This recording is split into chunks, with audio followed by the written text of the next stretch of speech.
connects to all First Nations peoples in their struggles for human rights.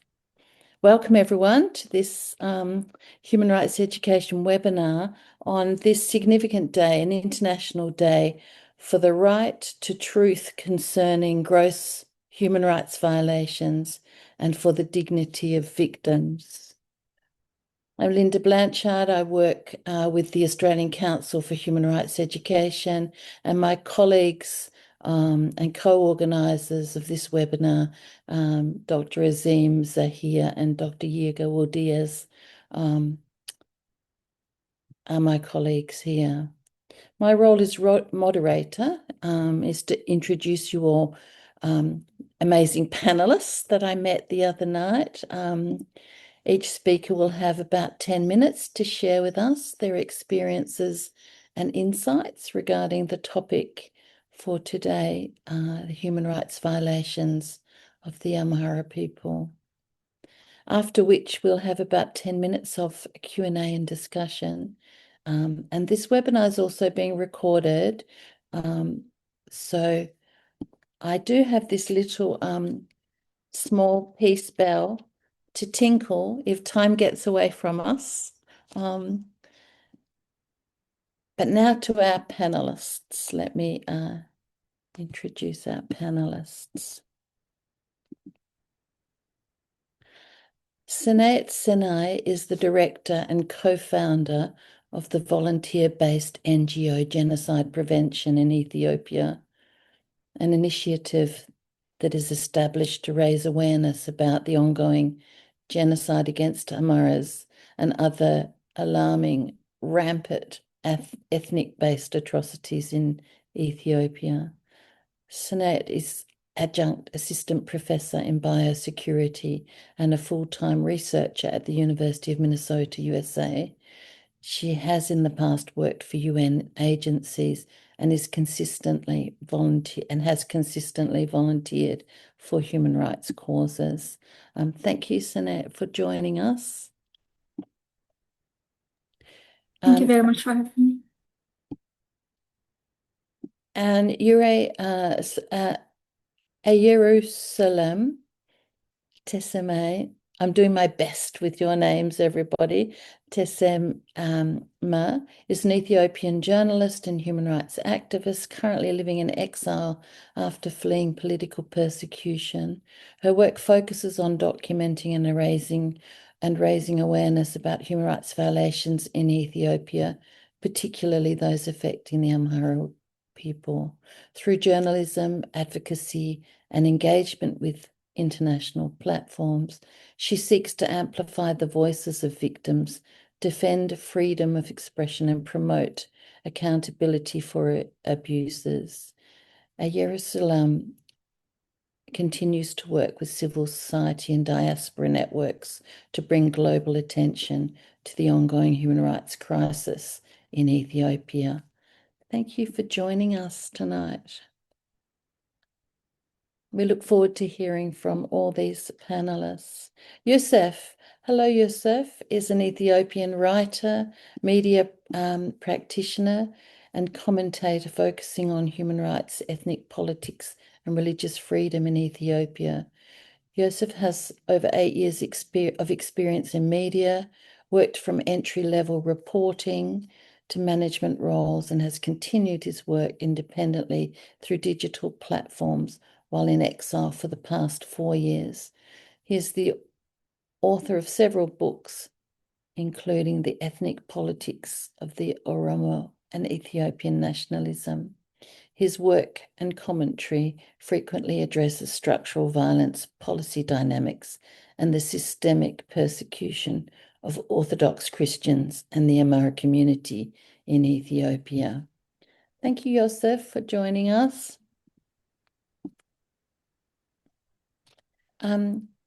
Dr. Birhan Bilete is a medical doctor who graduated with distinction and is currently advancing expertise through the Erasmus Mundus Public Health in Disasters program, With clinical experience spanning emergency and inpatient care across multiple institutions, she's also served as a lecturer and researcher at Wallow University College of Medicine and Health Sciences. Passionate about global health and disaster management, Birhan is committed to strengthening health systems and making a meaningful impact on public health worldwide. Thank you for joining us, Birhan. First time for us to meet. Thank you. Thank you for having me, Lynda, and everyone. And Rebel, over to hello, Rebel, serves as a senior analyst and director of communications for the Amhara Association of America. Established in 2016, AAA is an advocacy organization representing communities of Amhara Ethiopian descent or heritage in North America.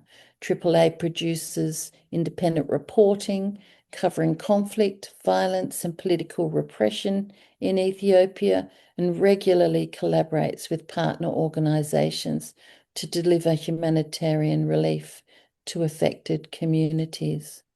Rebel has worked with AAA since 2021, helping to manage a team of human rights consultants to compile, analyze, and publish casualty recording data on a regular basis.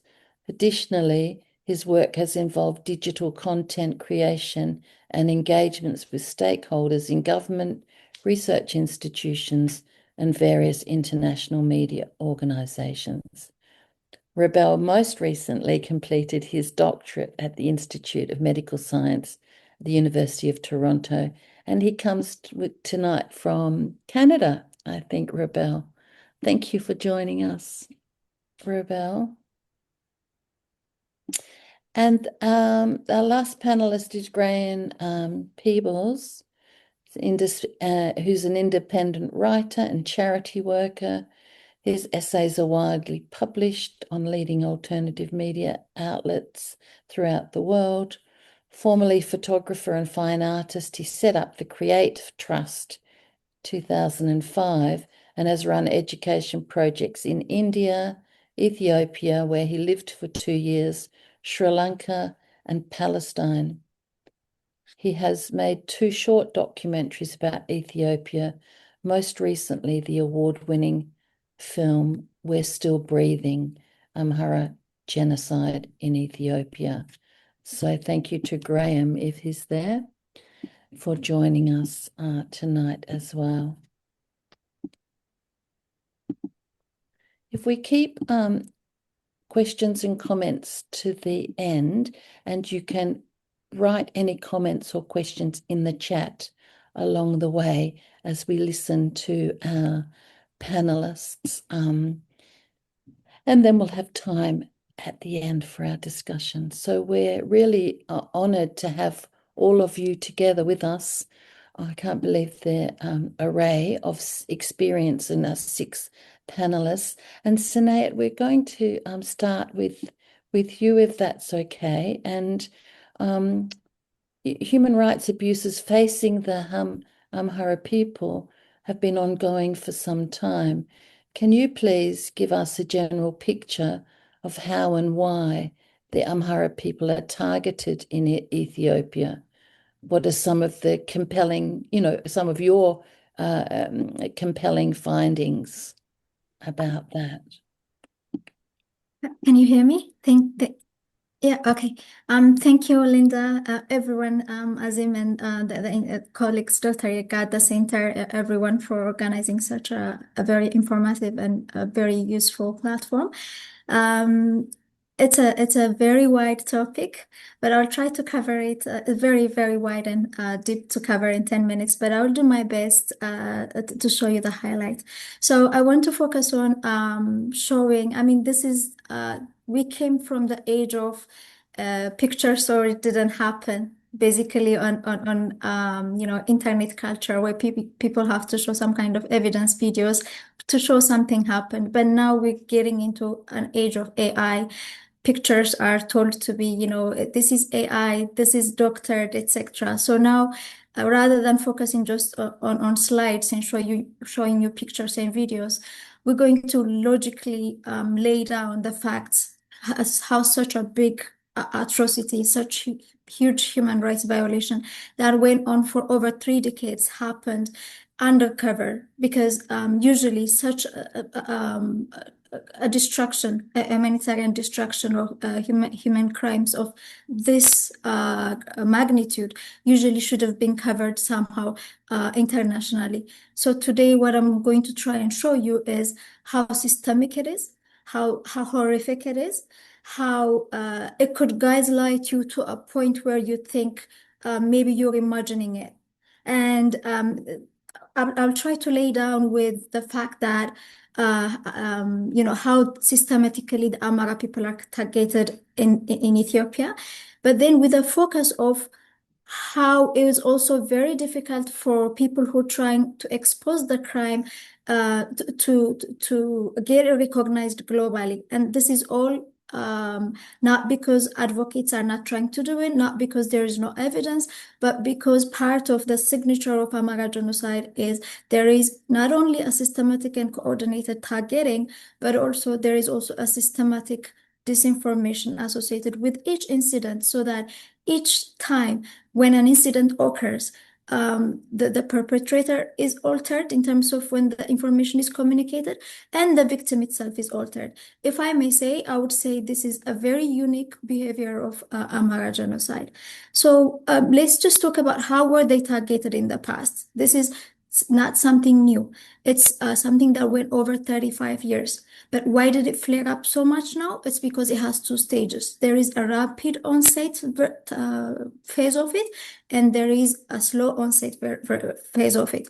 The slow onset genocide started 35 years ago when we have this ethnic federalism system imposed in Ethiopia. This happened because a group of forces who wanted to separate from Ethiopia, organized based on ethnic groups, came, and instead of actually finalizing their plan and separating, they ended up governing Ethiopia. So they turned it into, ethnic-based states. For centuries, Ethiopia was made of just like provinces, not ethnic-based. And overnight, over a matter of 2 or 3 years, it just changed into ethnically segregated ethnic states. Within that, what happened against the Amhara people? I'll give you 4 specific examples how it systematically removed millions of Amharas. The first one is, given that the targeting is state-sponsored, the whole power of the government propaganda machine was able to propagate that Amharas are settlers, oppressors, and that they don't belong. Programming was done through formal education and other informal gatherings like speeches, meetings, even parliamentary debates. The first prime minister through this system, Layne, literally went on location and rallied for the attack of Amharas before a major ethnic targeting happened in 1992. The next Prime Minister, Meles Zenawi, actually justified in parliament the killing of hundreds of Amharas that happened in a place called Gogaferda. It's because they were expelled because they were destroying the environment, deforesting the area, etc. And this is just examples what happened during the slow onset genocide, which was officially and formally justified through parliamentary talks, through formal policies, through educational systems. So this went on for the first 27 years of the TPLF-led, during the TPLF-led regime in Ethiopia. The second example, legal and policy support.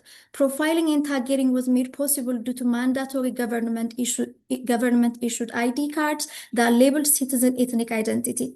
So it's not only the government apparatus, but any radicalized group can make use of this genocidal infrastructure to identify, classify, and attack Amharas with laser-focused precision whenever a political upheaval occurs. Countless evidence that buses get stopped and ID cards were used to separate travelers where Amharas are executed on the spot. And this exists. We have evidence for this. Third, heavy-handed family planning practices. Administration of long-acting contraception without the consent of Amhara girls and women was applied through government-sanctioned programs. And recently, we're getting information, actually, there were also programs that target young men as well. But the intact data that we have focuses on young women and girls. The government itself admitted that it could not locate 2.5 million Amharas after the 2007 census.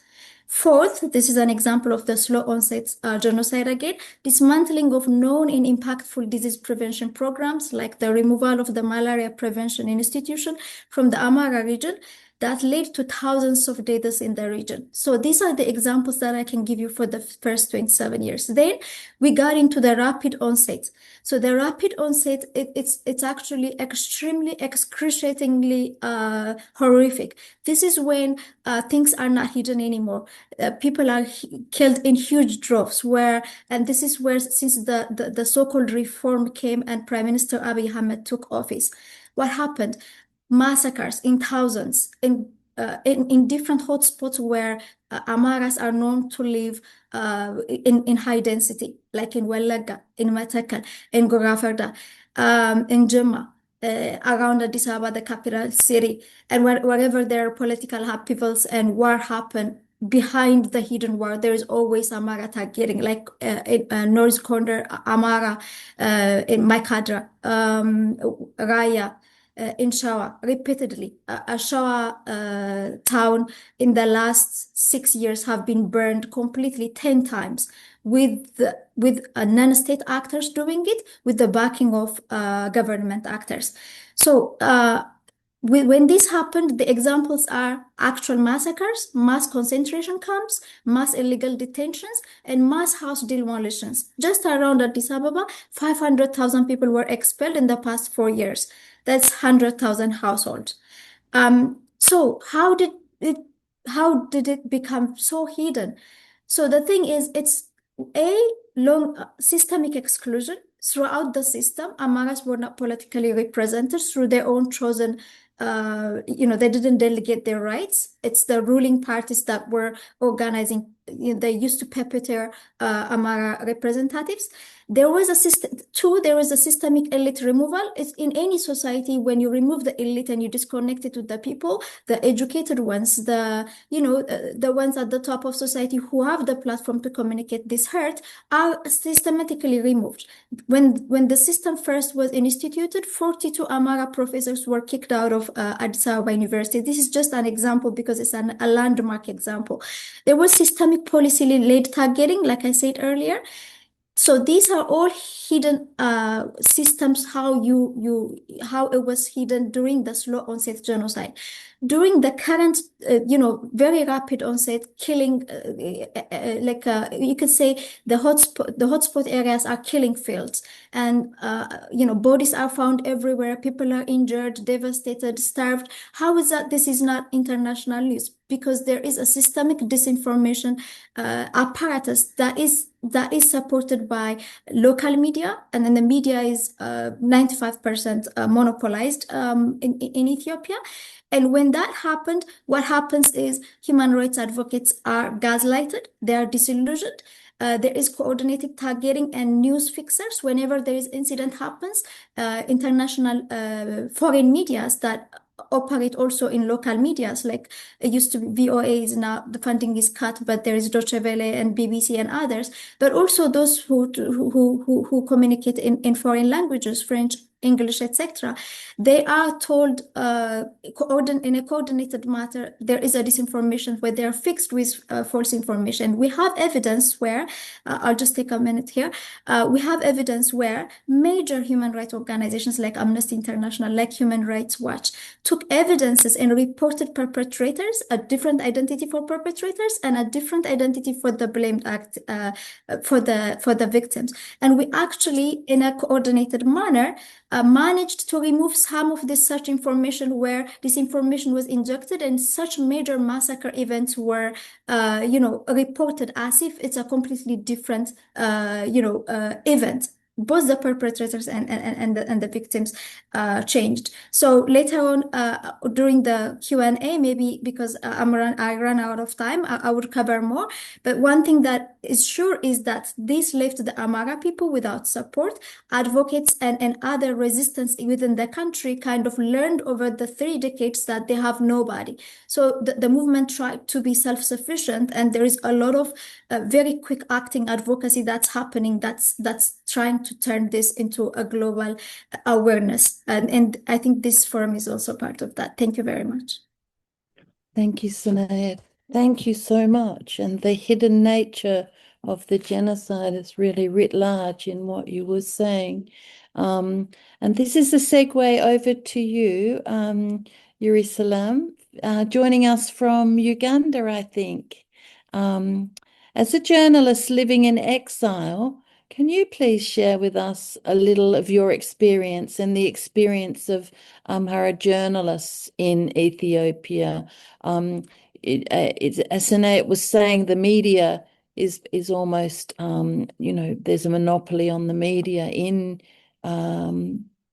Ethiopia. So if you can shed some light on that as a journalist living in exile and your experiences with journalists, journalists in Ethiopia. Thank you. Thank you very much. Can you hear me? Yes. Thank you very much. Hello, everyone joining us today.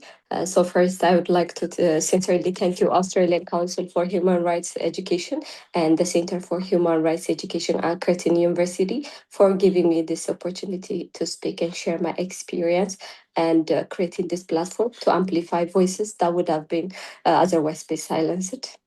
So my story is not long ago. I used to live in Addis Ababa, where I worked as a news anchor. I stand before you today not just as a journalist, but as a witness, someone who has seen, experienced, and luckily escaped the realities. So while working in a state-affiliated media, I was repeatedly pressured to read news that I knew was false. I was asking to distort the truth, to erase identities, when innocent people were being killed in Walaga and other parts of Oromia, we were instructed to describe them simply as civilians.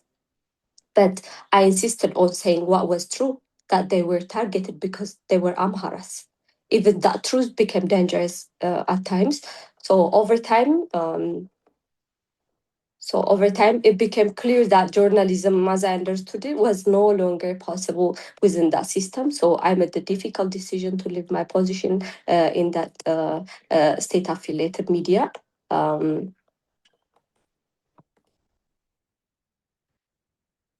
But leaving my job did not mean I was free, but instead, I became a target for the government forces. I started speaking independently, reported on suffering of displacement of communities, families who lost everything from Walaga, RC, and different parts of Oromia, their homes, their loved ones, their sense of safety. I visited internally displaced the IDP camps, listened to survivors, and tried to give a voice to those who had been silenced. So fast forward, on April 12, 2024, the government accused me of involvement in a fund operation in the capital city, Addis Ababa. So that accusation, that was entirely false. Just like many journalists in Amhara elite, I was charged with terrorism. That's what they do. A warrant was issued for my arrest. My bank account was frozen immediately, and I was forced into hiding. So I escaped I escaped the capital city to the Amhara region, to my families, to the place where I was born and raised. I stayed in areas not under government controls at the time. So there I continued my work, documenting the impact of drone attacks and the realities of the ongoing Amhara war. But even there, safety was temporary. As the fighting escalated, I was forced to move constantly from one place to another place, trying to avoid being captured by the government and trying to escape from the drone attack. After 4 months, I knew I couldn't live like that anymore. I changed my identity and traveled a very long and dangerous journey across the country with my two other colleagues who are journalists. I finally crossed the border into Kenya and made my way to Uganda finally, where I continued my work today. I'm still working in the media, trying to be a voice for my people, for the Amhara, and overall for the human beings. So I work with my colleagues at the 251 Media, which is aired on Mareja Television. But my story is only one among many. Today, as we speak, countless individuals remain behind bars in Ethiopia. Journalists, politicians, academics, and ordinary citizens detained because of their Amhara identity. Many have been held for months without charges in conditions that are inhuman and degrading. I want to share just one example among many. A fellow journalist who is my friend, Gannet Asmamau, she is currently imprisoned and very sick. She has been denied medical care. She is the only child of her mother, just like me. Her mother had to leave her home in the countryside and move to Addis Ababa, a strange city which she never been, just to be close to her daughter, with no income and no support system. She struggles every day emotionally, financially, just to survive in a place that she doesn't know. This could have been me. The only difference is that I escaped. Today I am alive, but many others are not as lucky.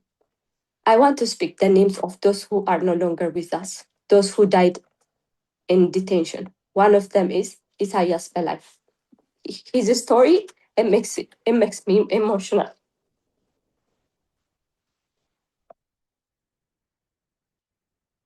He was detained in Samara, Afar region. He was tortured badly, so badly that he lost his life. His stomach was open at the time he died. No one should ever go through that. Another one is Abaina Halemayo Gasesa, whom I know. He was in Gilindo prison. He became very sick, but he was denied medical treatment. He died because of he did not get the care he needed. This is a story. That's why I'm afraid for my friend Ganeta's mama, because just like Abaina Halemayo Gasesa was denied and died in the prison, I'm afraid she might be the same.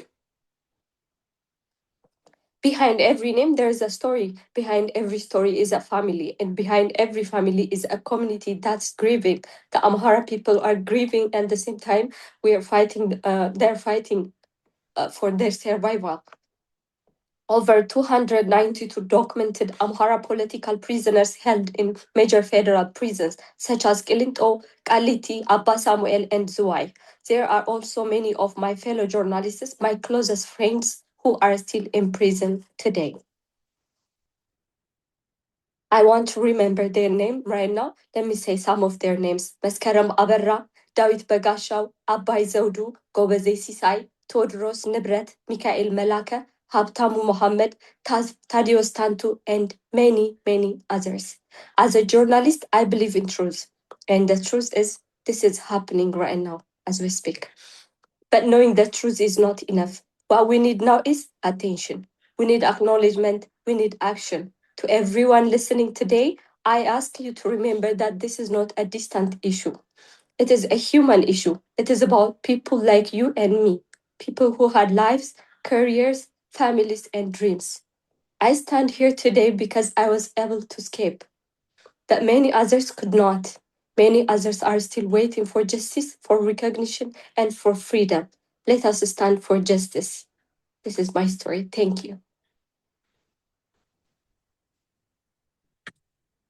Thank you so much, Eyerusalem, for your courageous and painful story that you're sharing with us. That was great courage by you to speak out, and I particularly love to hear the names of your colleagues and friends, and my heart goes out to the families and community. The call to action by you is strong, and thank you for making us sit up to these gross human rights violations and listen deeply to your story.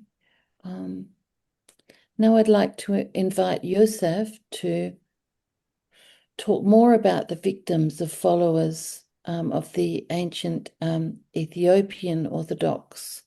Is it Tewahedo Church, Joseph? You might share with us your testimony on this issue as an Oromo deacon of the Orthodox Church. Please tell us your experiences and share the experiences of the Orthodox believers in the Oromia and beyond. Why Orthodox believers are also targeted in this genocide. Thank you so much. Thank you, Lynda. And thank you also other speakers that also joined this highly valuable session. And Eyerusalem's presentation made me so emotional because she was mentioning some of also my friends who have been in jail for the past more than 3 years, whom we know their innocence. So thank you. And you are right, that it is the Ethiopian Orthodox Tewahedo Church. The name you are right with the name. And yeah, I'm also today, I'm not here as an expert or as an activist. I'm just here to share my witness, my own life experience, my journey is also highly connected with the what we are talking about today, about the gross human rights violations and also persecution of Orthodox Christians. The Ethiopian Orthodox Church issue also highly connected with the Amhara issue, as I'm going to show you how it is being conducted on the ground. Many have been paying price because they are unorthodox, and because they are unorthodox, they just categorize as Amharas. And even most of the time, Oromia, a regional state, when atrocities and the mass massacres have been conducted against the Ethiopian Orthodox Church believers, the officials come out in the media publicly and they say that do not say the people whom have been killed are unorthodox. They are Amharas, they say, as if killing Amhara is just legally acceptable or just something normal. And they just deny or prohibit us to not say Orthodox, but to say that it's ethnic killing, which are then the officials believe sometimes conditional, unintentional. So let me give you a brief background of myself, which also tells you what I'm going to, what connects me with this story. And my name is Yosef Katama Kordofa. I was born in a region of Ethiopia, specifically Borada called Gindaberet, Western Shoa, Western Oromia. And I got from Oromo family, and also my mother tongue was also Oromic. And I've been in jail and also in exile right now due to I was speaking for the Amharas and also Orthodox genocide. And I was posing as an Oromo. This of my starts from my childhood, where I witnessed very terrible things. In the community I was born in, the majority is Oromo, and we have also significant number of Amharas and also others. And I want you to remember your childhood friends whom you have been brought up together. I had two of my friends, my childhood friends, whom I remember them throughout my lifetime. Those are Yusuf, could you speak yes? closer to the microphone a little bit? It's a little bit hard to hear. So we're wondering if you can. That's better, I think. Now good? Yes, much better. Thank you. Okay, great. Yeah, I'm speaking about my childhood friends, Sarah and Retta. Actually, this is the first time calling them with their real name. We have been brought up together. We have been neighbors, and their father was a teacher of us, and he used to teach more than 20 years that in our school. And in 1993 Ethiopian calendar, that means 2000 in Gregorian calendar, there was as it was normal in that area where the political tension is highly volatile. We have annually protest against the government, which is led with the support for OLF, Oromo Liberation Army. And that year, it was around the middle of the year. During that protest day, we have been called out from the school, and there was everything, the instability. We didn't know that one. That's what is going to happen that morning. When the mother of Sarah and Retta, she gave birth to twins, and it was only her second week. And we just went to school as any other normal day, but it became very different. And we have been told that we are going to dismantle or remove the enemies of Oromo, whom we didn't know that they are those people who have been called enemies are the people in between us. We didn't know that.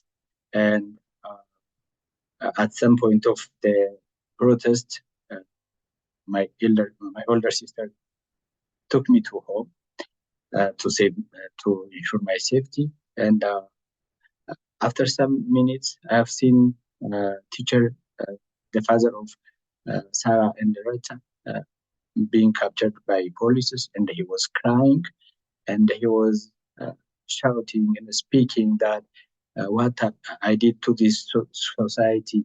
Am I not part of this society? Am I did anything wrong to this society? I haven't been around with this society for so long. What we did, what my family did wrong. He was crying, and that was very strange for me as only 13 years old boy. And in that morning, I just went to their home, and I've seen that I couldn't trust my eyes. Everything, their house was burned down, and the Sarahs and Retta, their books, their exercise books, their clothes have been changed to ash, and all their yard, their house was. That was very terrifying. And I just came back to my father, and what's happened to them? And he was telling me that he was very angry. And I was telling him that these you students did that. Why? I was asking why. They said they are not. And I was responding, but they are speaking Oromo. Their father is our teacher. What they did wrong? And I was crying. And finally, he tried his best to answer my questions, but my question remained unanswered. Why? And that was the first incident that could make or made a radical shift towards my political attitude. And I start to question, what does it mean to be Oromo, to not be Oromo? And who is an enemy of Oromo? Because we have been informally and informally have been told like that. As Oromo, we have enemies, and those enemies are explained with coded names, Naftanya and Wayani at that time. And I didn't know that Naftanya means Amharas, and that also includes Orthodox Christians. And after that, I highly traumatized, and my focus was only became highly attached to the church. That is how I became diacon, and continuing my education, I joined university, studied political science and international relations. I also tried to read as much as possible for me on the Ethiopian history and the politics. Finally, I've understood that mainly the politics of Rome is built upon the hatred for others than the love for our own people of Oromo, because I was reading to famous political elites of Oromos who have been teaching, doctors, professors in different universities inside the country, also abroad, in Western studies, America, Europe, and the other parts of the world as well.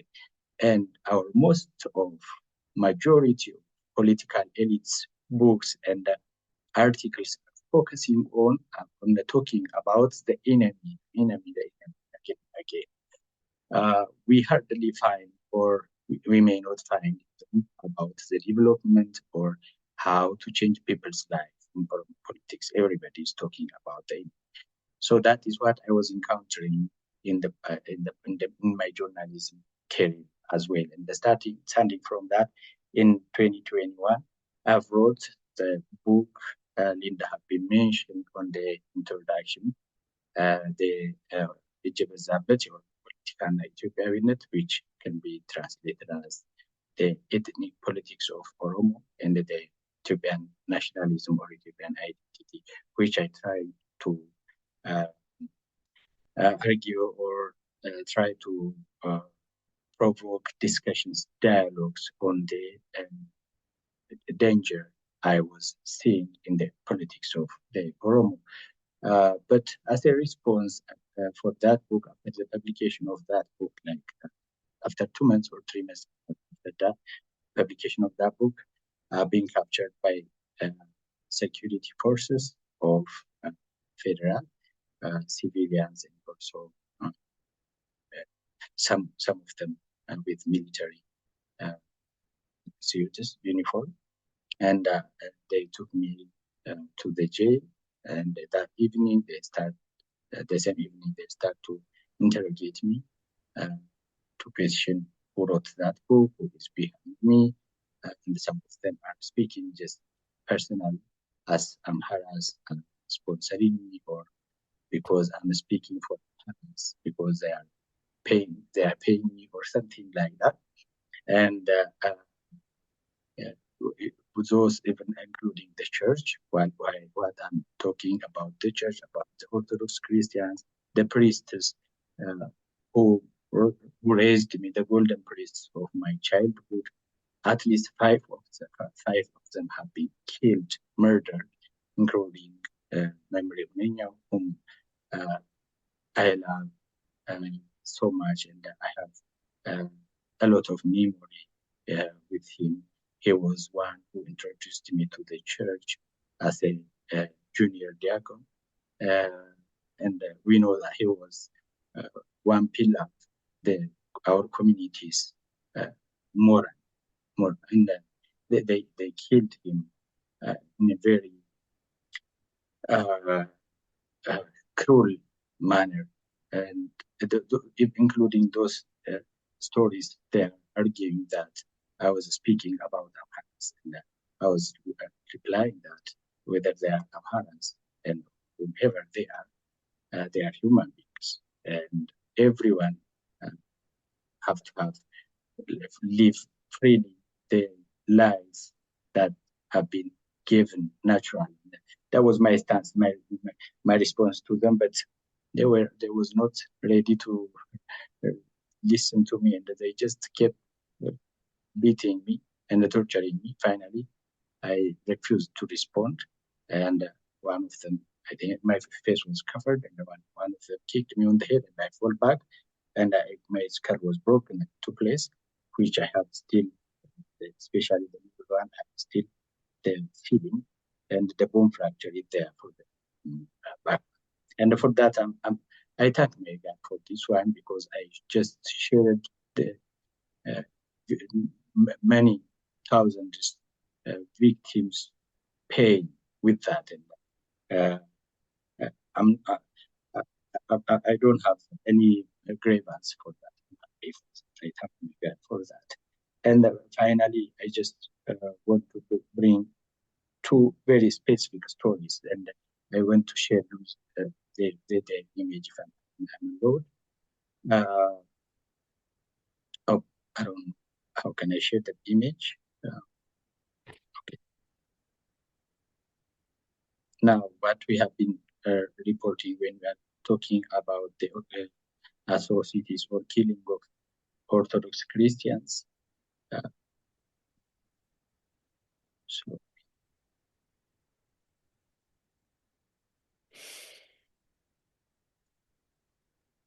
now you see this image.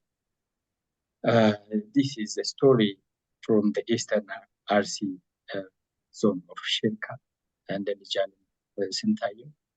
He is from the village 10 kilometers away from the Gobesa main city of CHRE Warada.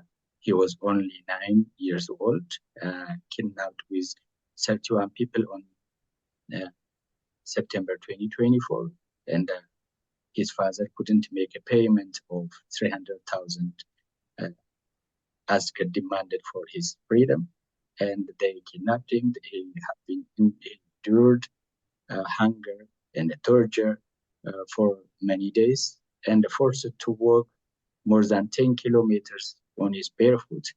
And then finally, those whom have been with him as the witnesses, whom have been among those kidnapped peoples, as they reported, finally he couldn't able to walk anymore because he was hungry and he was tired.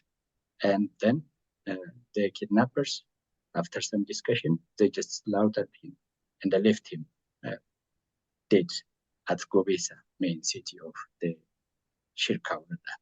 And he's only 9 years old. So that is what you can see, how the genocide against Orthodox Christians and Amharas in Oromia region kills the future of, targets the future of the society, as children are the future of the society. And it doesn't stop there.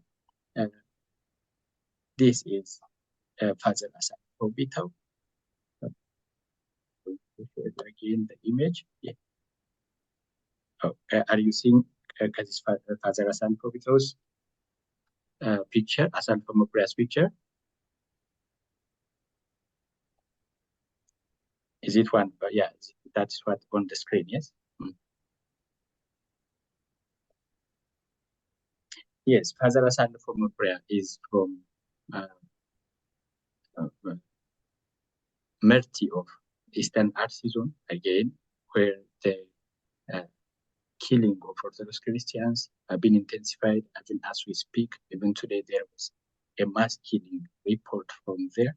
Father Asad Pomopria was a beloved father of Merti Abomsa City Medhania Church. And in 2025, Easter, during the Easter night, and in the middle of the service, he just felt something and told his fellow priests who have been serving with him he have to go to home and to see his family. And he went back home. When he reached home, everyone is peace, and he was then decided to go back to the church. But immediately the gate was knocked, and his older son went out to check. Then they saw a gunfire. Then he ran out. When he ran out, he saw that his son was captured, and he just entered in the middle of the gunshot and able to get out his son, but he gave himself to them instead of them taking his son. And then they took him away. They kidnapped Father Salvo. And in that morning, they have asked about 500,000 for his freedom.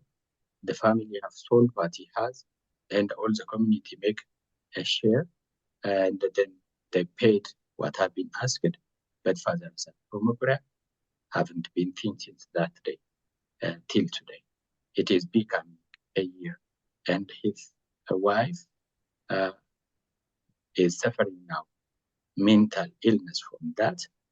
And for every word people ask her, she just says, "Where is my priest? Please bring back my priest." That is her word.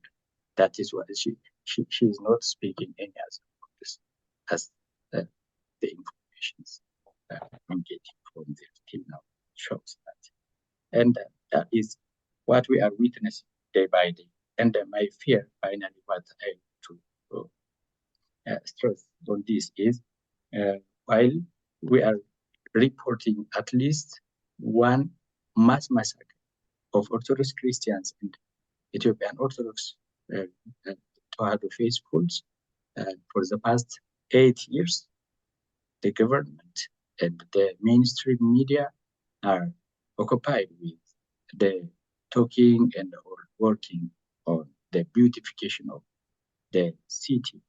And most of major Western medias are not talking about the Orthodox Christians' persecutions and the war against Amhara.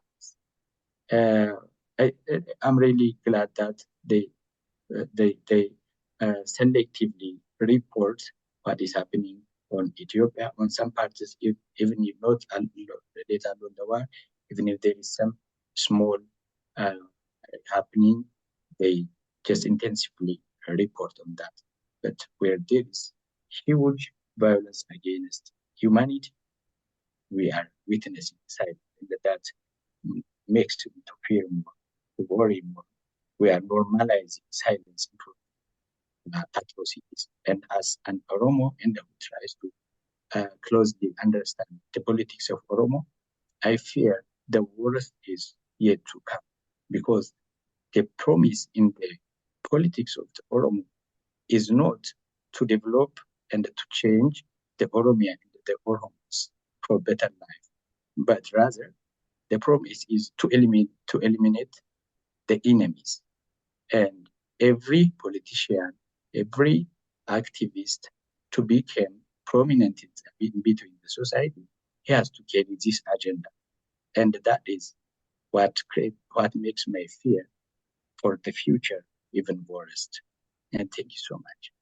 Thank you, Yosef. Thank you so much for sharing those personal stories and giving visibility to the targeting of the church and the trauma of childhood as well, and the children, the involvement of children in this story. And I also, horrific story, and also the perspective of, choosing cruelty over humanity. You mentioned this, that, why are we choosing cruelty over humanity? And nothing shows that more so than children, when children are slaughtered and sacrificed. But thank you for sharing the targeting of the church. And now we're going to say kaya to Birhan, Dr. Birhan, who's going to tell us the perspective from women. Again, a different kind of targeting of cruelty over humanity. Recently, Amnesty International has released a report titled "No One Came to My Rescue: Gang Rape, Sexual Slavery, and Mass Displacement of Women in Oromo, I can't say it, Yosef, Oromia, Ethiopia." Oromia. Yeah, thank you. Thank you for your help. In November last year, BBC World published a report showing systemic sexual abuse against the Amhara women. As a medical doctor who worked with the survivors, might you share with us, Dr. Birhan, what you have seen, heard, and some of what you've experienced? How are Amhara women and girls subjected to this abhorrent violence in Ethiopia? Thank you for joining us. Thank you, Lynda. And thank you to the Australian Council for Human Rights Education and Center for Human Rights Education for organizing this important panel and for granting me the opportunity to participate as a panelist. I'm honored to share my experience with a sincere hope that this discussion will help shed a light on the grave human rights violation in Ethiopia against Amhara people. And it's my aspiration that raising awareness through forums such as this will contribute to a greater understanding and a meaningful action. So as you already mentioned, Lynda, I have worked at the uh, um, military medical system under the Minister of Defense. So I've worked at Kombolcha Level 3 Defense Referral Hospital under the Ministry of Defense, and also at a civilian hospital in the Comprehensive Specialized Hospital. And I worked at these hospitals during the time the conflict in Amhara region was escalating and the area was under a state of emergency. So during this time, I have witnessed firsthand the suffering of Amhara people, the severe violation they faced simply because of their ethnic identity. And I also personally endured harm for adhering to my professional ethics as a physician and for refusing to participate in a system that weaponized human suffering for political control. Um, so during my work at Kombolcha Level 3 Defense Referral Hospital, one of the human rights violation I observed was related to the sexual and reproductive health of women and their rights associated with that. So on numerous occasions, women learned of their pregnancies during consultation with me for unrelated medical conditions. And almost immediately, this woman begged me not to document their pregnancies in their medical files. And they explained that confidentiality within the medical system did not exist, and their pregnancy information was routinely reported directly to their commanding officers without their consent. And these women were consistently disclosed that once their commanders learned their pregnancy, they were compelled and forced to undergo abortion against their will. And refusal was never treated as an option. And they had no control over decisions concerning their own reproductive health. So through repeated patterns and my own observation, I confirmed that these reports were true. And I raised my concern to the medical director, and I was told the issue was now my concern, and shortly thereafter I was removed from all duties related to medical and child health, as well as the psychiatric wing of the hospital. So this is an evidence that shows any ethical objection is not tolerated by the government. The other one was I also evaluated a number of female soldiers who reported being subjected to repeated sexual violence by their superiors and fellow personnel. And this woman told me that they were prohibited from reporting the assaults through any official channel, and any attempt to do so would result in retaliation rather than protection. So under accepted medical standards, as we know, healthcare providers are required to document injuries, preserve evidence, and ensure the survivors of the sexual violence receive appropriate medical and psychological care. However, in the military system, these documentations were discouraged and prevented, and survivors were denied any evidentiary medical records, and they were never given access to trauma-informed psychiatric care, including treatment for PTSD and other related issues. Me and together with my team, we have raised these concerns to the administration, and I was explicitly instructed not to interfere. This further confirms that the system was designed to conceal abuse rather than protect the victims. The other thing in the military hospital, one of the heartbreaking realities outside of the gender-based violence was I encountered the presence of child soldiers, children forced or tricked into the war. They could never understand. Many of them, they arrived at the hospital with injuries. Their bodies were clearly not equipped to handle.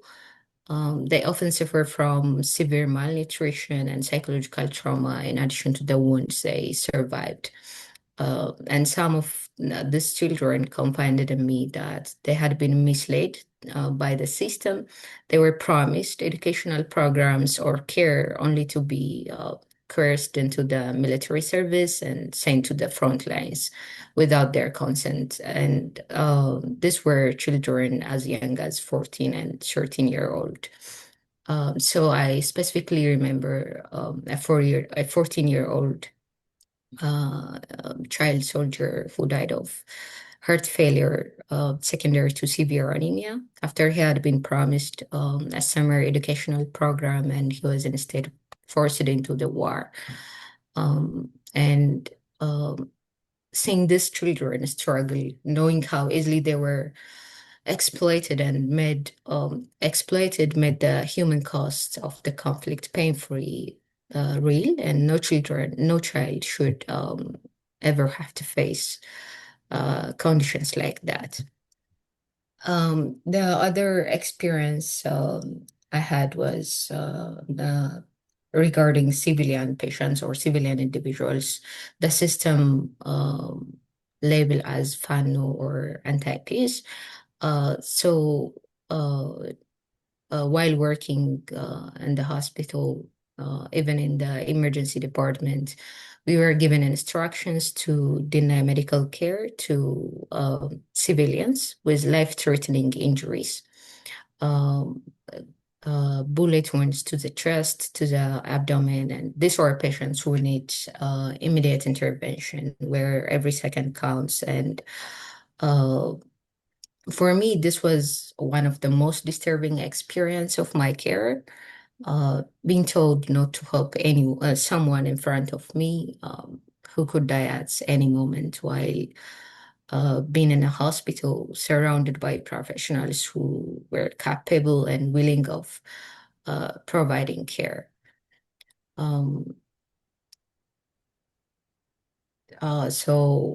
This was definitely against the international humanitarian law and also the medical ethical principles. So me personally, I refused to follow these orders, and I managed the patients and referred them to the next level of care despite the clear instruction from the medical directors and the higher military officials.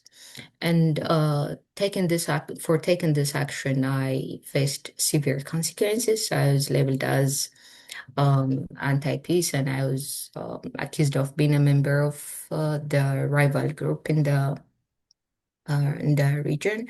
And I was unlawfully detained for several days. And during this detention, I was subjected to physical and psychological harm and held in a condition that was inhuman. And all of this occurred simply because I acted according to my professional duty and the principles of international humanitarian law. But this experience of mine is not unique because there is a well-documented systematic crackdown against the health professionals by the Ethiopian government related to the ongoing conflict in Amhara region. The government targets and accuse medical professionals simply for upholding their medical ethics and providing medical care to those who are in need. So many doctors, nurse, and medical staff were accused of supporting the anti-peace group, and they have faced threats, harassment, or worse, merely for adhering to the same standard that defines ethical medicine worldwide. And this, in short, was my some of the experience I had while working for the under the Ministry of Defense at a military defense hospital. We only have 10 minutes, but the human rights violation and the suffering of Amhara people occurring in Amhara is very severe, and it's reflected in everyday life of every Amhara people. I also worked as a lecturer and a researcher at the Willow University College of Medicine and Health Science, and I also have several experience related to Amhara students who are suffering from this conflict and the government targeting Amhara people. And again, thank you for giving me this chance. Thank you, Dr. Birhan. Thank you so much for sharing that testimony with us. And it's not easy to bear witness, and in your role, in your job, and then to stand up for your ethics and care responsibilities and human rights. Thank you so much for sharing that with us, Dr. Birhan. And now over to Rebel. Also, Dr. Rebel, your work with the Amhara Association of America, an independent organization that records human rights violations against Amharas in Ethiopia. Based on your testimony recording in the last 3 years, would you be able to give us a summary of the status of human rights situation of Amharas as you have uncovered with your work with AAA, and also tell us where people can get information about the issue if we want to have more of a visibility to this hidden, largely hidden story of gross human rights violations that we've heard about today. Thank you, Rebel. Thank you so much, Dr. Blanchard. If I could kindly ask, would it be okay if I just share my screen? I just have a few slides I wanted to share just to help aid my presentation.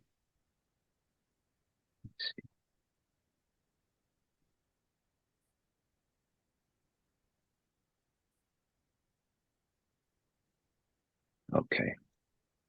Can everyone see my slides? Are they visible? Okay, excellent. So I want to start by thanking the co-hosts of this very important event, the ACHRE and the CHRE at Curtin University. It's a very important event, and truthfully, it's just been an honor to hear from all of the panelists. Very, very moving testimony. What I'm going to be presenting is going to be a little bit different, given that I was not someone who experienced this stuff personally, but rather more of a analyst and researcher and casualty recorder, just highlighting some trends in terms of data from the organization. So a little bit about AAA, as Dr. Blanchard outlined, this is an advocacy organization that engages with policymakers tracking conflict, violence, and political repression in Ethiopia and sharing data and educating them. Specifically on the Amhara War, there's a dedicated initiative that AAA has put together called Amhara War Updates. This was in response to demands from various international observers who simply did not know what was happening in the region since the start of the war. And so this initiative tracks human rights violations on a daily basis, as well as the actual war itself. So Ethiopia at a glance, it's a very diverse country, population of about 138 million based on the latest estimates. So this is the second most populous country in the continent. Many ethnic groups, a lot of diversity in religion as well. But unfortunately, the politics of identity has reigned supreme over the past several decades. So we have consecutive regimes which have imposed these very divisive policies. And my colleagues, I think, did this section justice. I won't spend too much time explaining the background of this, but just to highlight that identity commonly underpins all of the conflict, the violence, and the political repression that we document as AAA. The political context, again, very, very brief. Since 2018, we've had the regime of Prime Minister Abiy Ahmed Ali, the Prosperity Party regime, which is dominated by the Oromo wing, so the Oromo Prosperity Party regime. This was replacing the previous TPLF-dominated regime. However, in terms of policy, little has changed. So we still see state repression, polarization, and violence.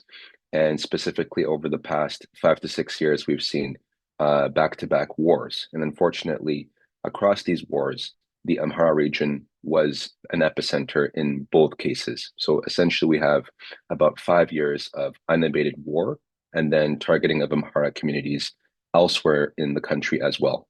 So what makes the Amhara genocide unique is that you have something where a population is targeted in various geographic locations within this country that they're indigenous to, and then you have multiple actors involved, so both state and non-state actors over a prolonged period of time. So what we're going to be focusing is really just on the past 3 years.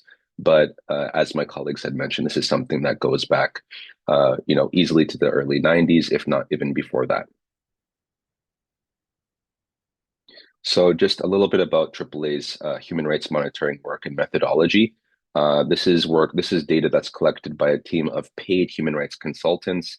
The funding is based on community donations. So we're an independent advocacy organization. There's no states or anything involved. These are community donations. It's very grassroots. And so it's a small team of consultants, but we're able to do a lot with this small team. But just in terms of the data, it's important to note that it's not exhaustive of all incidents. So this is just what we as a small organization recording casualties are able to verify. And so it can be considered that this is more of identifying patterns of the violations and trends rather than the full extent of the numbers and the casualties. But the work is based on primary sources, so where possible, direct witness testimony through field and remote interviews. And this is supplemented by secondary sources where applicable with very rigorous quality check mechanisms. And so we have casualty recording based on incidents. So sometimes these could be massacres, sometimes these could be, isolated incidents in various parts of the country.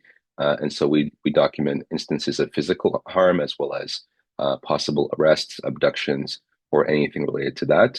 But there's also at times systemic tolls that emerge in terms of large-scale displacements and then impacts on access to facilities, including basic education, healthcare, and beyond.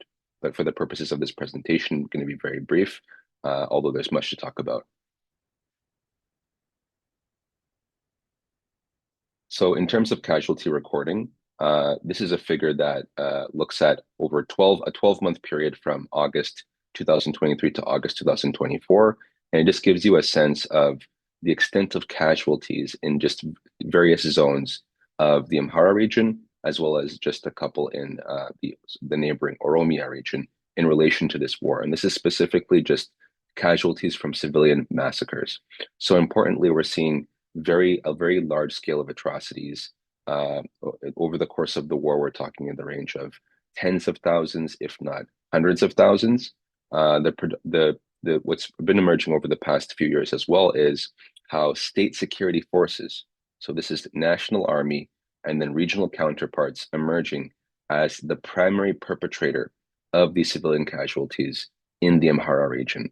Previously, a lot of this was being carried out also by non-state actors, but now the proportion has shifted so that the state itself has become the primary abuser of these violations, which come in the context of war crimes, crimes against humanity, and there's much to be said about that. But again, these estimates are just the tip of the iceberg. So it's very difficult for us to get the full extent of what the casualties are given access restrictions in the area. And again, looking at the perpetrators, the primary perpetrators in much of the cases are actually the federal defense forces. So this is the National Army, which is in place to actually protect citizens doing the opposite of what it's supposed to be doing. And we have pictured here the logo as well as the top military official in the country, Field Marshal Burhanu Jula, which on numerous occasions has appeared on state media, either justifying or denying what's been happening to these civilian populations in the context of this war. So it's very serious. There's a combination of heavy artillery shelling at times, aerial strikes through the use of drones and other technologies, setting homes and buildings on fire with residents inside, door-to-door operations, and the list goes on. And there's many faces behind these numbers. So it's sometimes when we talk about these numbers, it feels like it's becoming, there's a sense of detachment from the livelihoods of these individuals. But this is just a small sample of just 11 victims here that we've managed to photograph just within a 12-month period. And so these are everyday people, civilians, some of them medical professionals, some of them humanitarian workers, people from different walks of life who were targeted for their Amhara identity in the context of this war. And it goes to show that there's more to these numbers than just the numbers themselves. These are not just statistics, these are humans, and it's so important to ground ourselves in that when we conduct this advocacy. Just focusing just very briefly on the toll of the drone warfare in this war. Unfortunately, a large proportion of these attacks have actually targeted civilian gatherings, health centers, schools, ambulances, residential homes, sometimes even food supplies.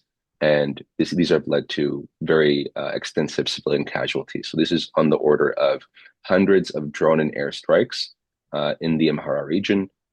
This graph from a report from a couple of years ago just shows within a 12-month period what we were able to document in terms of civilian casualties across various zones of the Amhara region, as well as one zone in the neighboring Oromia region, where this war has also encompassed.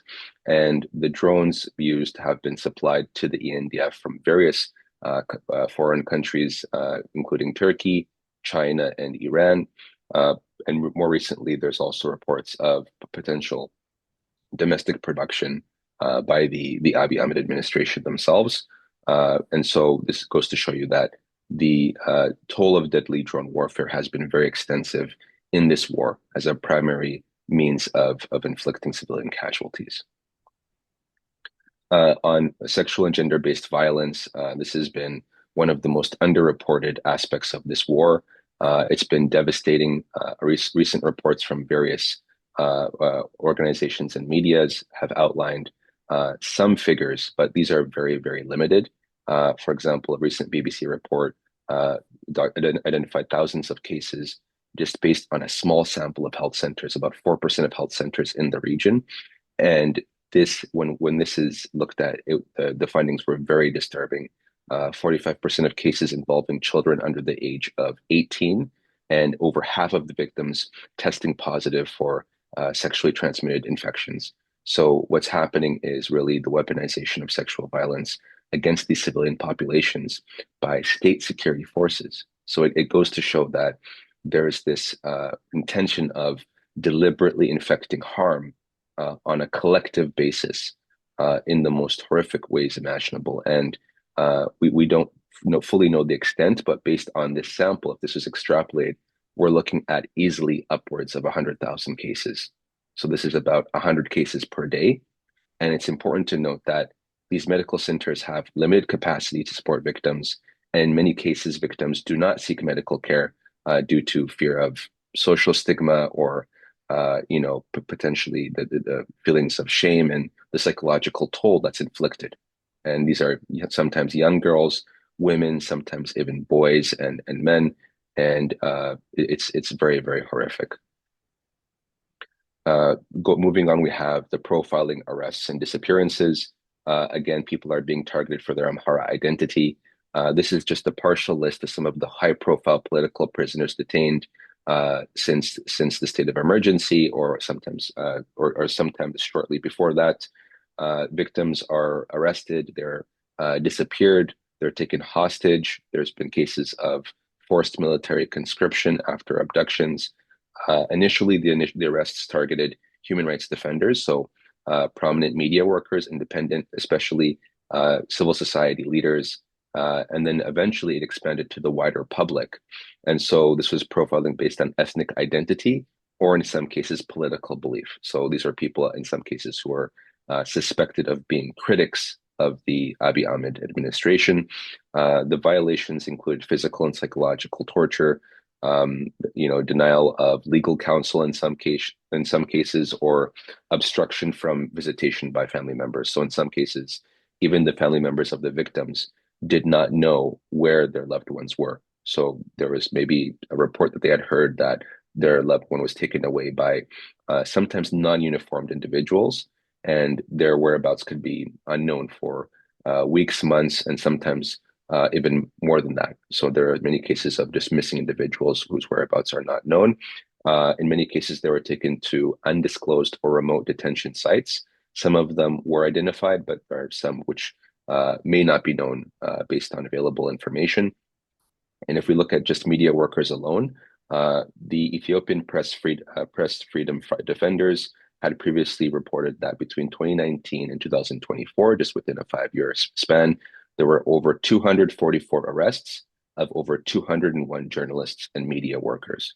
So it's very plain to see that independent reporting has been under attack, and this is also connected with the desire for control and for monopolizing information flow. So it's a very serious problem.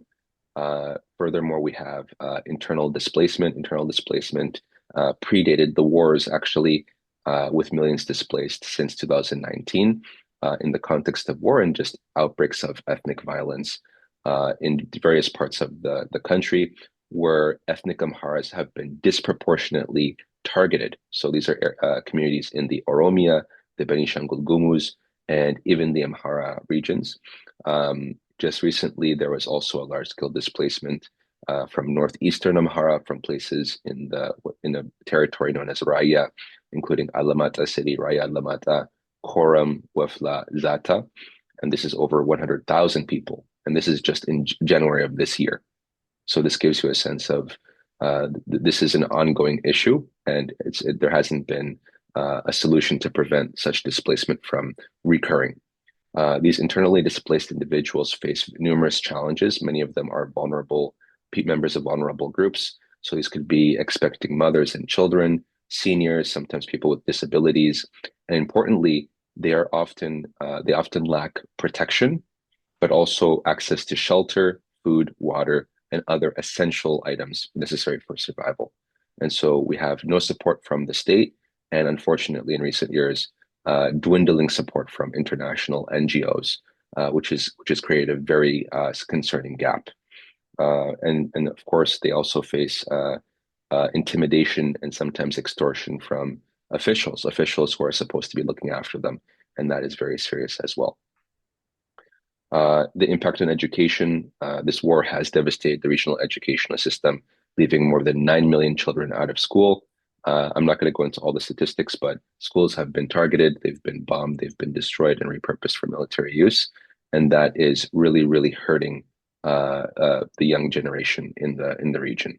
And sorry, 9 million is the figure for the country, but the largest toll is in the Amhara region, where more than 4.4 million children are out of school. Sorry, just a correction there, with over 6,000 forced to close.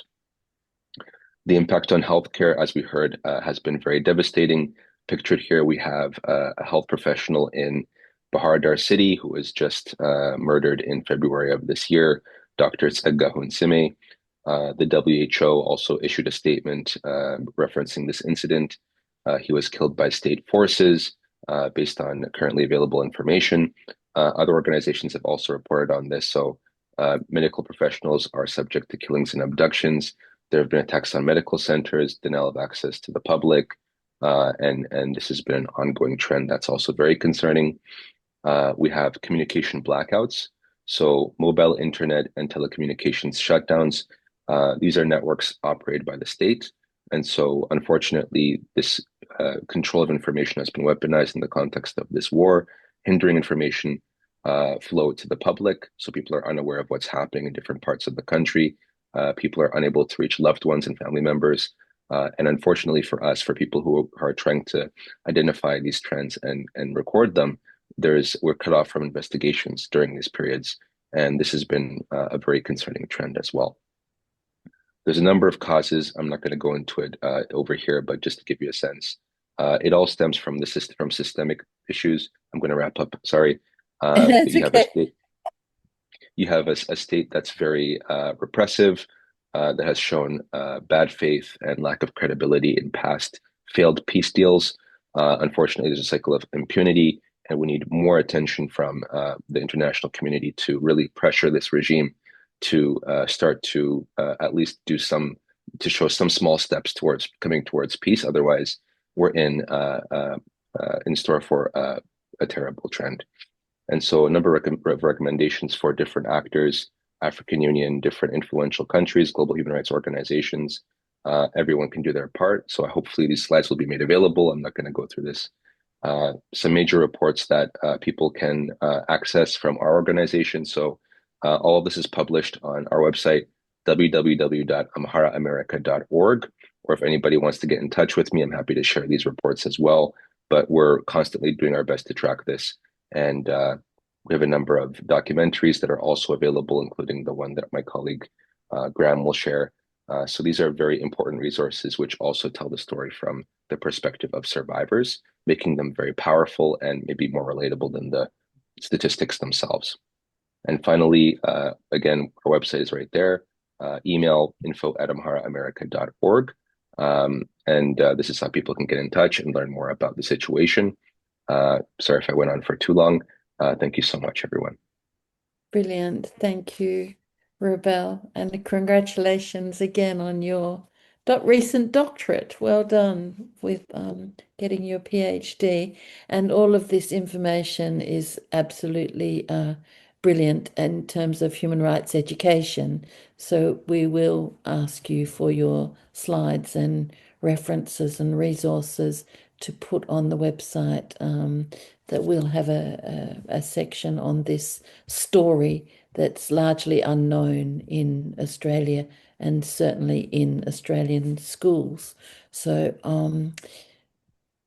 now the good segue ended on documentary resources. There are 2 documentary films, and you mentioned your colleague Graham. So our final speaker is Graham, who's in 2023 made an award-winning documentary, We're Still Breathing, Amhara Genocide in Ethiopia. Just wondering if Graham can walk us through the film and tell us some of the experiences of the people you interviewed, and why we all must watch your film. 10 minutes would be great, Graham, so that we can have a few minutes for discussion and questions. Thank you. Well, you should have all watched the film by now. I'm surprised you haven't already watched it, everybody. But thank you very much for inviting me to take part in this. Yeah, I went in 2020. I'd written quite a lot about the persecution of the Amhara people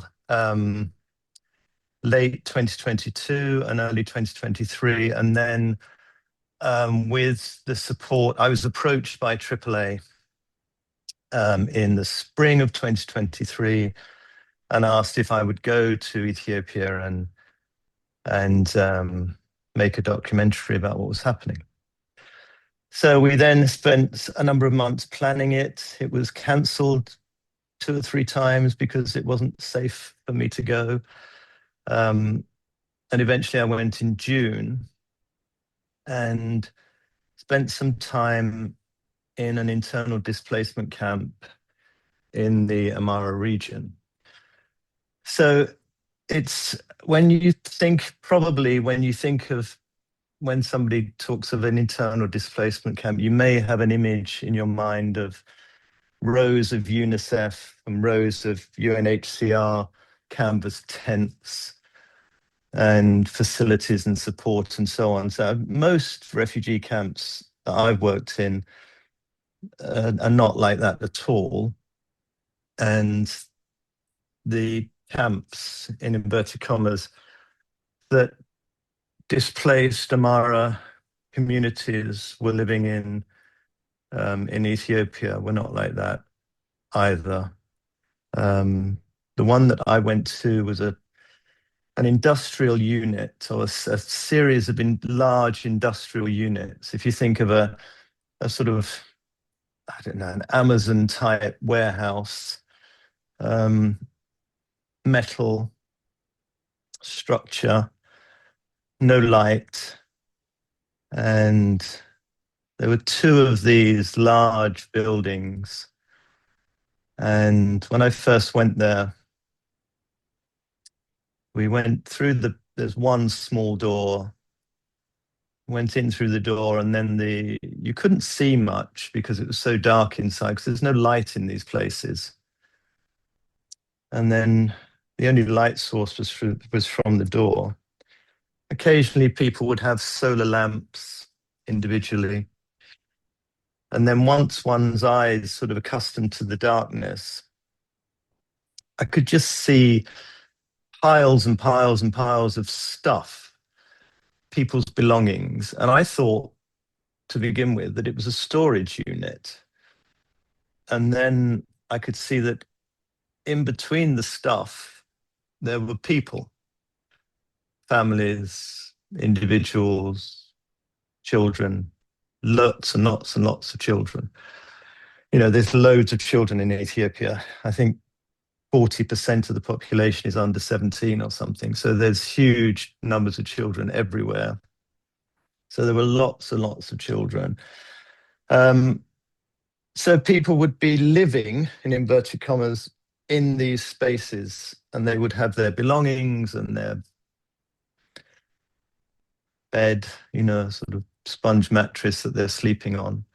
And right next to them, literally right next to them, with no dividing space, would be another family or another group of people who they didn't know until they arrived in the camp.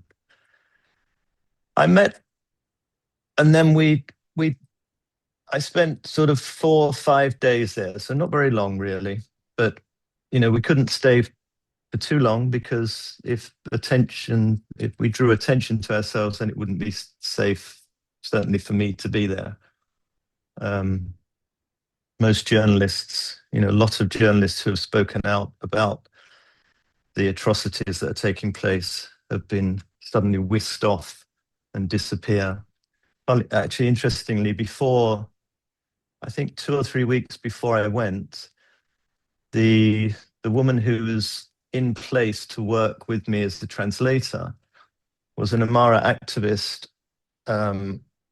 and she was one day just taken from her home in front of her children. And so we didn't have so I arrived and no translator was there, and no logistics were in place.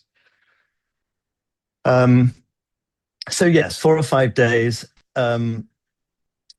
I conducted sort of very intense, long interviews with 4 different people, but I spoke to nearly 60, I guess. There was about between 500 and 700 people in the camp, I would estimate. You know, there's nothing to do, there's no work, there's no school, so people have, you know, there's no sanitation. So it's an awful place to be, on top of the trauma that people have experienced that have led them to end up in this place. Everybody that I met had been displaced from the Oromo region. And at the time when I was there, the estimates were that since 2018, around 2 million people had been displaced. 2 million Amhara people had been displaced from Oromia. So numbers are difficult to get, but it's a huge number of people. Around 50,000 people were estimated to have been killed at the time when I was there. And huge numbers, hundreds of thousands, 400,000 people falsely arrested and imprisoned in, places, not proper prisons even, just taken off somewhere you don't know where they are. So I met 4 people that we spent quite a long time talking to. A young mother with 3 children who gave us the name of the film, actually, in her testimony, a very tearful testimony. She talked about witnessing the death of her parents and her husband in front of her. And she can't have been more than 21, 22, I would imagine. And she has 3 children. She described how women were attacked systematically, pregnant women particularly, and the fetus would be killed. She was very, very, very traumatized. Could barely speak a lot of the time. So she now is on her own. She has the responsibility of 3 children to look after somehow, who different ages, obviously. One very small up till I think the oldest one was probably 5. So no education for the children. We met a boy. Well, I say boy, he was 21, I think, who was attacked with a machete. He said a group of, it's difficult, from what everybody's said, it's difficult to identify who's carrying out a lot of these attacks, it seems to me. And the people that I spoke to would point towards the CHRE. They could count the CHRE, it's the CHRE,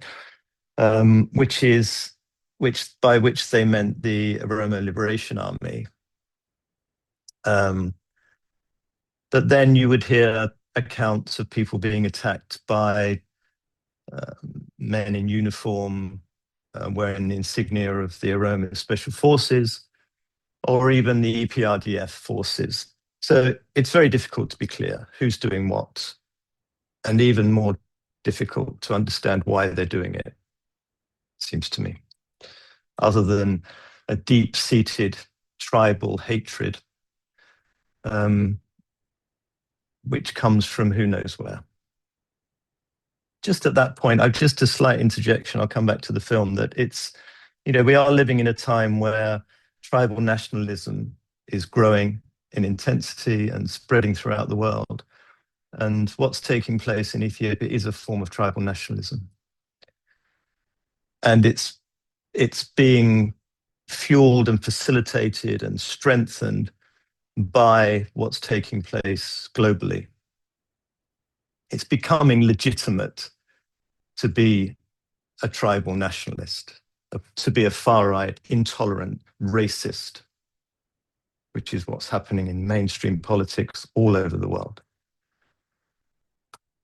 So the boy said he was in his village, the EPRDF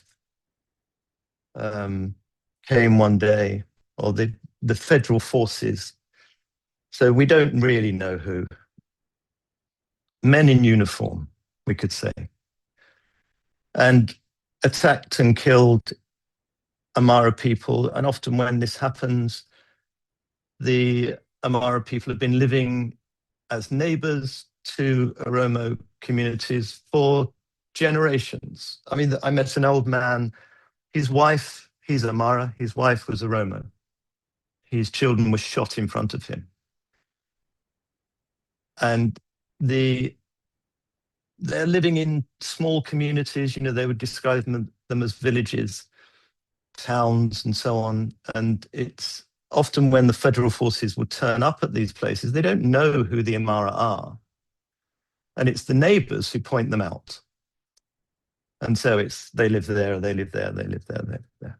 So it's similar to the pogroms that took place in the Second World War, actually, because that's what happened throughout Germany.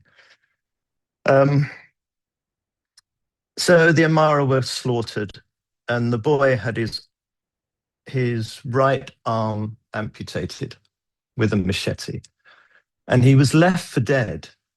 They must have thought he would just bleed out and die, but miraculously he didn't, and he survived and was taken to a hospital and found his way to the camp. But when I say survived, he's physically alive, but he is absolutely hollowed out. He was, there was, I've worked with thousands of marginalized communities and living awful lives and so on, but I haven't seen many people traumatized to the point where it's almost like the life have been, it's almost like the life has been drawn out of them. And that's what it was like. He was absolutely in pieces. His father had had a nervous breakdown and had run off. Nobody knew where he was. And his mother was in a constant state of depression or anxiety or hysteria. So, this is something that an aspect of, because the suffering in situations like this is so intense and the physical needs are so great, that it's often overlooked the impact that things have on people's mental health. We talk about mental health, it's like a luxury. Everybody's got anxiety and depression in the West, but the level of trauma that's experienced by people who go through situations like this is, undescribable and destroys their life and the lives of those who come behind them. Generations. This is generational trauma that's being created. So we spoke to the boy, and that was very difficult for everybody. Most difficult for him, really. And then we spoke to this lovely, lovely old man who, well, I say old man, he was probably my age, but he may have been a little bit older than me. And he talked about the history and how they came to live there, and and all that was very interesting. Apparently, after the conflict with the Italians, that Amhara soldiers who'd fought for the country against the Italians were given land in Oromia. Robel, you can correct me if I'm wrong, or just wave your finger at me. And that's how a lot of people came to live in that region. And his grandfather had lived there, and then his father, and now he'd lived there with his family. And the thing that was, over and above the awful stories, the Oromia Special Forces arrived one day and killed 2 of his sons in front of him, tried to shoot him. He managed to hide, and the 3rd son was injured but survived. And this man had a home, he had land, he had a business, he'd built a good life for himself and his family. So all that's gone. The home is just taken. When we say 2 million people displaced, that means 2 million people have lost their homes, they're homeless, they're destitute, and their homes have been appropriated by somebody else. that's what happens. I 2 or 3 years ago, maybe it was 2 years ago, the government came up with this brilliant plan to send people back to the places that they came from, empty the displacement camps and send them home, with no consideration for A, was it safe, and B, did they have a home to go to? Which they didn't have a home to go to, because the home there was now an Oromo family living in it, probably. So he was really lovely and quite sort of sanguine, but he'd lost everything, and him and the young woman with the 3 children, they were both not just distraught and upset at the loss and everything, they were perplexed. They didn't understand how you could, but we've lived together always. These are our friends, these are our neighbors, this is my wife. What we don't understand, they just did not understand how this could have happened, because they were family. So that's probably my time, isn't it? I'll stop happily. Everybody should see the film, not because I've made it, because I don't care who made it, but everybody should see the film. It's I've listened to everybody today, and in many ways, yes, it's moving, but it's, in my experience, the most moving way to talk about an enormous ethnic injustice that's taking place is through individuals. All the statistics, all the facts, all the numbers, interesting as they may be and horrifying as they are, the thing that engages people are individual stories. And the film tells individual stories, and it should be shown to everybody. Congressmen, MPs, members of parliament, all human rights organizations should see it and should want to see it, because nobody knows about this. Outside of the Ethiopian community and those of us working with the Ethiopian community, and I've been writing about Ethiopia since 2012, nobody knows about it. And you say, oh, there's a genocide taking place in Ethiopia. Really? So the reason they don't know about it is the media doesn't talk about it. Western media, Western legacy media, is an absolute disgrace anyway. And there's a lot of work being done by Ethiopian groups and Ethiopian media and so on, but often that is aimed at other Ethiopians, which is fine. But if the purpose of an event like this, and if the purpose of making a film, which my purpose in making the film was to raise awareness of an issue that's hidden, and I'm sure that's what we're all trying to do in our own way, then that requires stories and information being spread in a way that people will receive it, and that's not always easy. And I think that the last thing I would say is, if there's going to be long-term change in Ethiopia, it will have nothing to do with foreign intervention or the West. The West doesn't give a damn.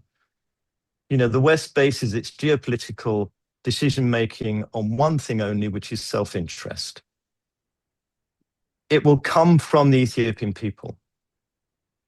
And the answer against this rabid racism and this extremism in the world is cooperation and social unity. We've got 3 minutes, Graham, to wrap up this. That's enough. So That's really enough. That's enough. I'll finish on that. That's a Okay. good line to finish on. Thank you. Social unity, everyone. Luckily, we didn't have any questions or comments in the God, it's 2 o'clock. in the commentary because we've completely run out of time. But I'm not sure if anyone wanted to just have. I know everyone's been listening and patiently when all the contributors have been. We haven't got any comments or queries, so I can either just go to the thanks or there might be a last word from someone.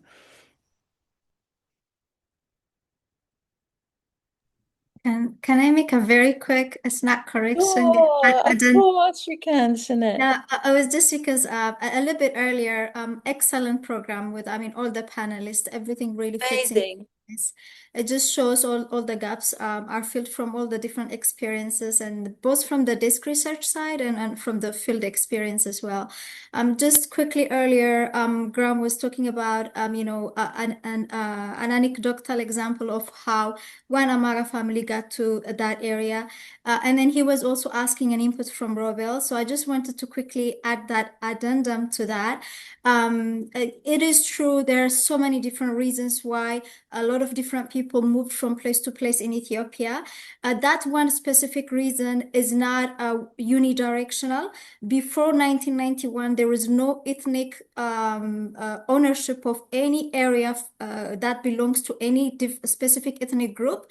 During the monarchy, a portion of whenever there is a war or whenever there is a national effort to defend the country, a portion of the force comes from the monarch, from the central forces, but almost all the time there is always volunteer forces that just literally called usually like it's called fanoism. So people sell their own cattle, their own business, and then just listen to the king, arrive to a certain center point and defend the country. So the people who are salaried, they already get their salaries. They are through the military system, but the volunteer, after victory, they get land. But that land, it depends on where they ended up, where the governors under which they went for the battle have land. So an Amhara could get a land in Wallagga, or a lot of Tigrayans and Oromos have got land in Gojram and Gondar and Wello as well, and Shawa, and even as far down as Bale, Arsi, Jimma. So during that time, it just depends on under which governor or king or queen or sultanate that you went to defend the country. It's just to really give that context, and it's not really, it's anecdotal. It's not the case for how people settled from one place to one place. Thank you very much. Thank you, Sinead. Thank you. And thank you to everyone for contributing to the webinar this evening, especially to our panelists for sharing their, courageous and moving and painful stories and experiences, and giving visibility to what has been called the hidden genocide of Amhara.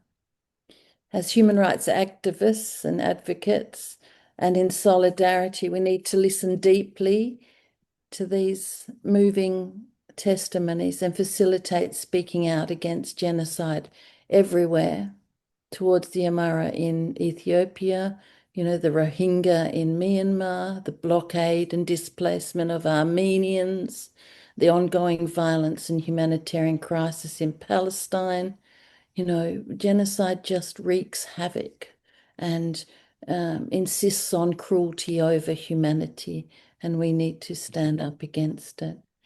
Thank you to my colleagues, Azim and Yeager from the Centre for Human Rights Education, Curtin University, for really putting this event together and contacting our sensational panelists, what brilliant, diverse perspectives, and what passion for your work, all of you.